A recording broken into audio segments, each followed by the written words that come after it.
What are you eating? Good in the neighborhood, my good co-host. Okay, I'll bite. What do you mean by that? At the time of recording, Invincible just dropped 3 episodes, and JJK is hitting a new high every week in quality with their new episodes. You know, now that you mention it, Spider-Man and Dune also got trailers this week. Mm-hmm. It's like gourmet for us, the consumers. You know, I believe in karma and balance. Okay. It means that if we're getting stuff this good, then something has to be happening. Is something happening? We're a news show, but we focus on the media, so maybe we should just stick to that. No. What's happening? Okay, here, let me show you.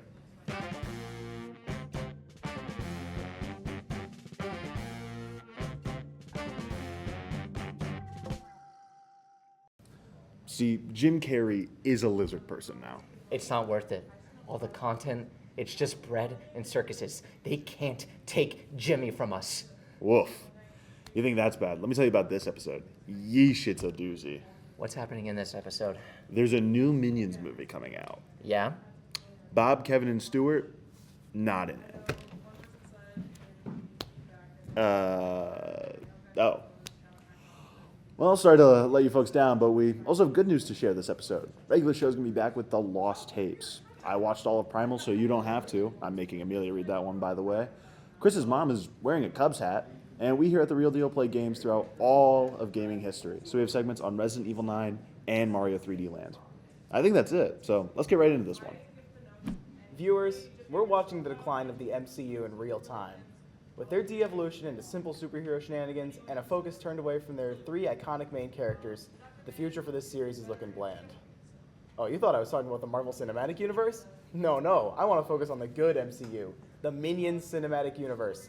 The state of this beloved franchise, though, is grim, my friends. I and millions of others are still coming to terms with Illumination's abandonment of Kevin, Stuart, and Bob. I repeat, the third Minions movie will not feature Kevin, Stuart, and Bob. What has Hollywood come to? These big shot suits have taken their mishandlings too far, I say. I say these characters, they need to be given back to the people. They just don't understand how much they mean to students like us, the scholars of their craft. The Minions are shining little yellow beacons of creative storytelling in its purest form, and their artistic integrity is beginning to crumble. This is a bold change in terms of storytelling, on par with another entry in the superhero genre, Infinity War, and one that will certainly send similar ripples across the filmmaking landscape. I understand some of you might not have had any friends to go see The Rise of Gru with, so for those not following along the overarching narrative these filmmakers have been constructing, I only need to show this egregious change side by side. Kevin, Stuart, and Bob. Iconic, filled with so much personality and expression. We've watched these 3 characters evolve and come together over 2 movies. Just looking at them reminds you of the journey that they've gone on. Compare them to these randos. Lifeless. Vapid. There are no twinkles in these eyes. Where's the honey glow in their skin? I'm supposed to grow attached to these ugly little freaks? Illumination has proven themselves to be incapable of treating their beloved characters with the respect they so deserve. Need I remind you that the world-famous criminal mastermind Vector Perkins is still stranded in space without his own movie? With so many story threads left clearly abandoned, it's hard to find things to look forward to in the 3rd installment of the MCU. Well, except for Dick, the new minion that seems charismatic enough compared to the rest of what the advertising has showed. A breath of fresh air, really. I'll admit, I'm eager to see Dick on the big screen, and I'm interested to see how Dick will grow as the story goes on. All of that to say, I'm seated for Minions and Monsters, but not necessarily comfortably seated. This is the worst thing that happened to me ever. I can't remember a time when I was more upset than this. What a pleasant life you've lived. Hey, but goofs aside, this is so stupid. If you consume these movies back to back to back, they won't have any cohesion anymore. Goofs aside, it is a movie about the Minions. Who are we to judge the value of art? It should be treated with respect, like anything else. Then, by that logic, shouldn't you still be excited? This is corporate, Apollo, the death of passion and individualism. True, but it's the Minions. I guess you're right. But I was 9 when the first one came out. I'm attached to the series. I think I just heard Chris have a stroke. If only I could own the trilogy of Minions movies and share them with my kids someday. Or my nieces and nephews. I don't know about all that diaper noise yet. The point is, future generations won't get Minion Fever because the series is driven into the ground. Oh, that was really deep, Julie. All for the Minions. Anyway, want to talk about something even older than the Minions? I can't wait to see Chris's hair go white when we talk about how old we were when Regular Show came out. Oh, yeah, and I'm in this one. Dude, Chris is going to be so pissed. Why? What happened? Well, you know how I was supposed to write a script about the Regular Show reboot? Wait, regular show's getting a reboot? Yup, it's called Regular Show The Lost Tapes, airing in May. It's rumored to be a bunch of episodes that never saw the light of day. I really, really hope it doesn't ruin the original ending. Well, according to Rigby's voice actor, William Sawyers, it wouldn't ruin the ending at all. Plus, the original cast is confirmed to be returning. Oh, thank God. But it doesn't change the fact that this is another reboot in a long line of reboots, spin-offs, and any other totally not disparate cast attempts to cash in on franchises as much as possible. True, I mean, there's Malcolm in the Middle. Supposedly another Adventure Time show. There was that Animaniacs reboot. Oh, and the Stewie spin-off. Wait, what?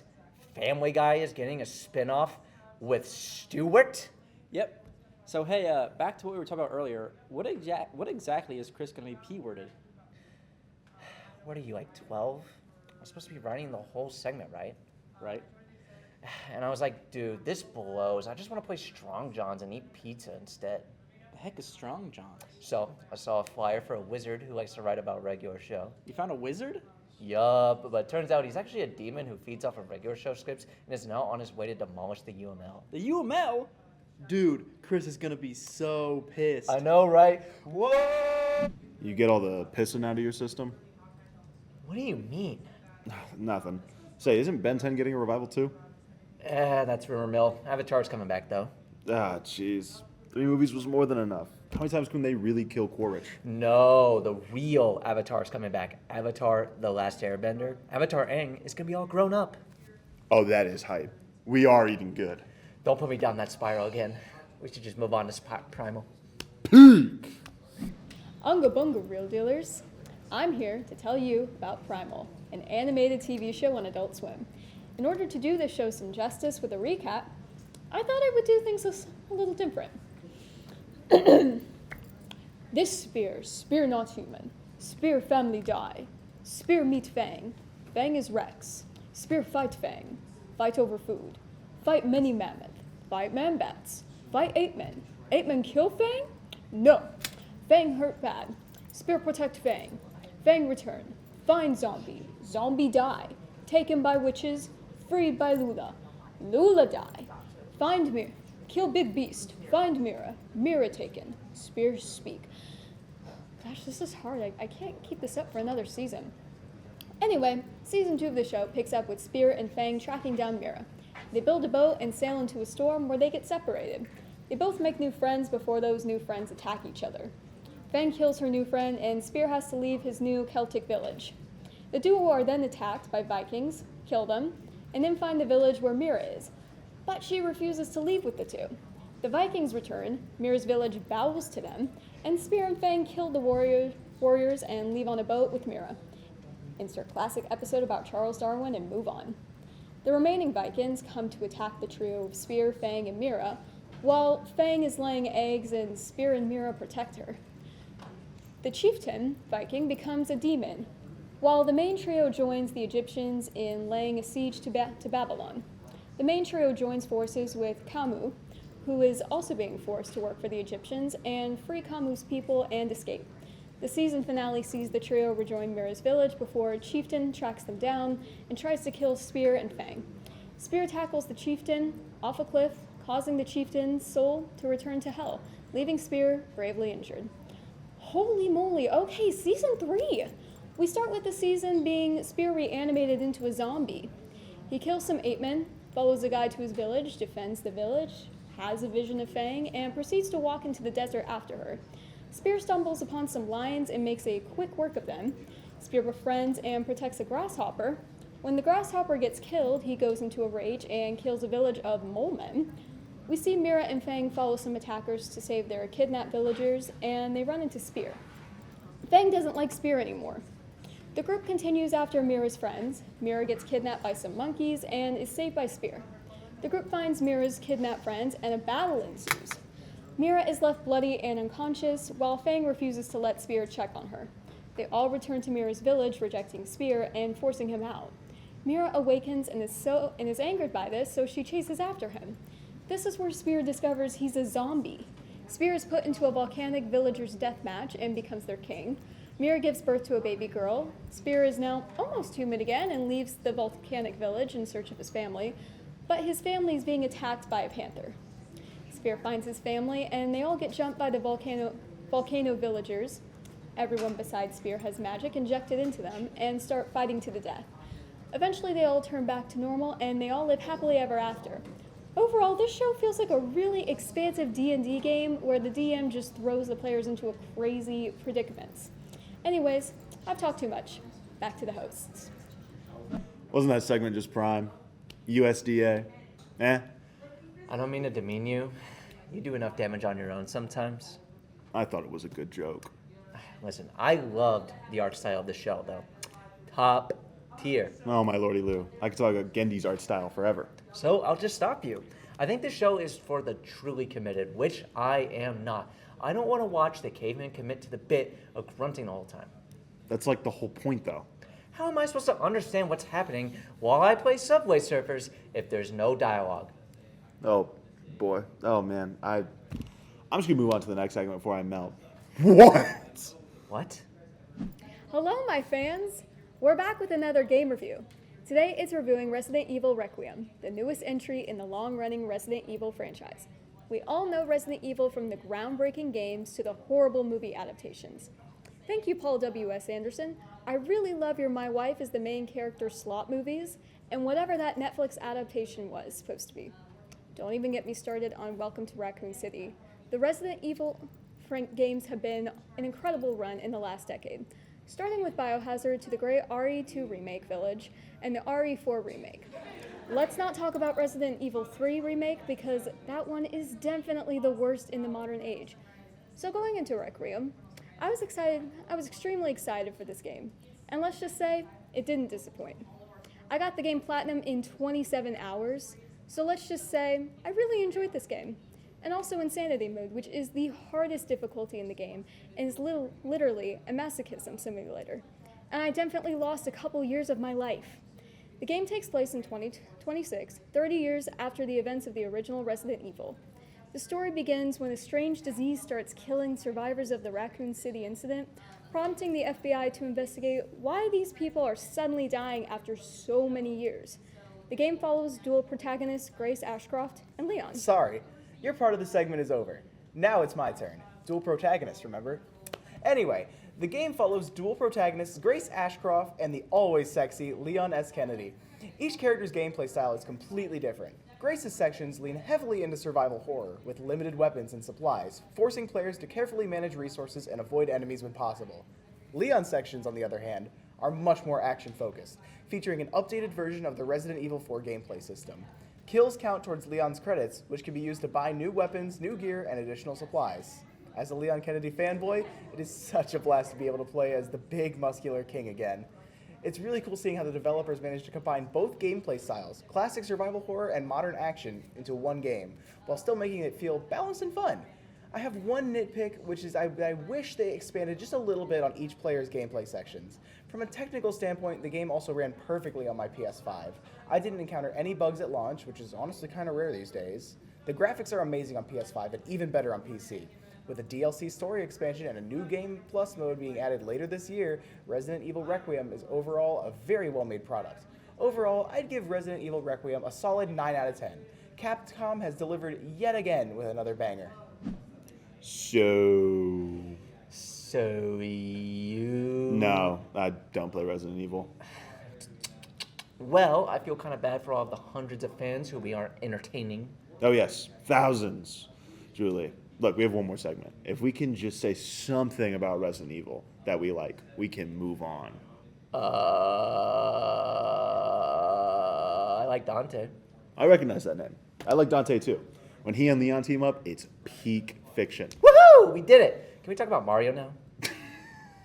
Yahoo! It's a me, Mario. Actually, it's Jasmine. Happy Mario Day, March 10th. Get it? Yeah. We're late, but what else is new? I still wanted to talk about this little jumping plumber. Today I'm going to talk to you about a classic in the Super Mario universe, Super Mario 3D Land. Fun fact, it is the only video game I've actually played. Yeah, kind of odd for someone who works with these guys, am I right? Like, I'm so utterly confused when these nerds start babbling about backwards long jumps and teching. But being so for real, that is not true for me. But that is true for Allie. She's absolutely clueless when it comes to video games. She wrote this segment, so let's get back to it. Super Mario 3D Land is a single-player game that was released for the Nintendo 3DS in November 2011. It was the first Super Mario game created for the console. This game starts out with the classic Mario cliché of Mario rescuing Princess Peach from Bowser, but with a stormy twist. This game introduces the Super Leaf wrong that transforms Mario into a cat. Also wrong. Interesting choice, Nintendo. Why not a fish, monkey, shark, or a frog? They did a frog. Anyway, with this cat power, he can fly with the whip of his tail. Saucy, right? The big new aspect of this game is the 3D elements, which are subpar to the modern eye. I think it's really interesting that back in the 2010s, we thought this was the peak of graphics, and now it's so pixelated and bad.